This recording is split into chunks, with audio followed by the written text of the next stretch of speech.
Today's ruling by the State Supreme Court is disappointing, but not unexpected. There are several reasons why I believe this decision represents everything that's wrong with how Trenton has historically operated and everything that I'm here fighting to change. First, as a fundamental principle, I do not believe that it is the role of the State Supreme Court to determine what programs the state should and should not be funding and to what amount. The court should not be dictating how taxpayer dollars are spent and prioritizing certain programs over others. The Supreme Court is not the legislature. It should not dictate policy. It should not be in the business of discussing specific taxes to be raised, and it should not have any business deciding how tax dollars are spent.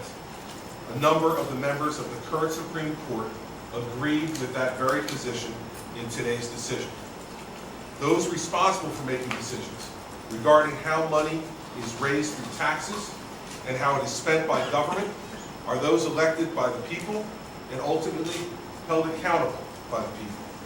Second, I believe the court's decision is based on a failed legal and educational theory that incorrectly reasons the key to establishing a thorough and efficient system of education is to throw more money at failing schools. Let me be clear. I do believe funding education is critically important to New Jersey's future. Even before today's court decision, we increased education aid by $250 million to every school district in this year's proposed budget.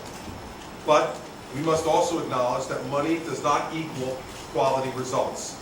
And there is now nearly 30 years of evidence that just throwing more money at the problem is not the answer.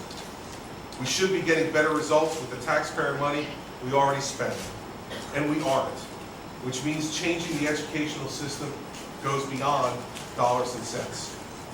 However, as governor of New Jersey, I realize that regardless of my personal beliefs, I must comply with the New Jersey Constitution as interpreted by the New Jersey Supreme Court. In February, I submitted my budget to the legislature for review and consideration. That is my constitutional obligation.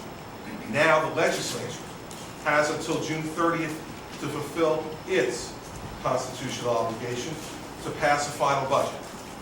In light of the court's ruling, it is now up to the legislature to determine how the state is best able to fund the additional $500 million in aid to the Abbott districts, specifically ordered in footnote 23 by the court's majority, while also meeting the state's other funding priorities as I proposed them.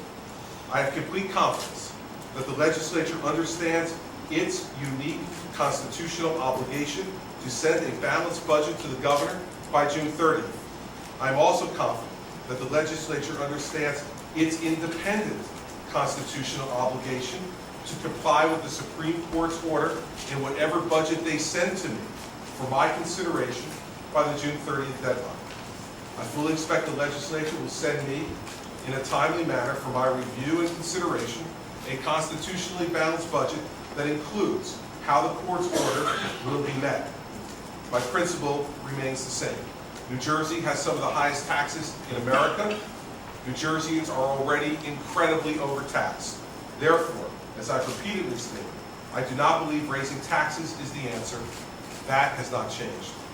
I stand ready to execute my constitutional duties and consider what the legislature submits as its final budget to me by June 30th.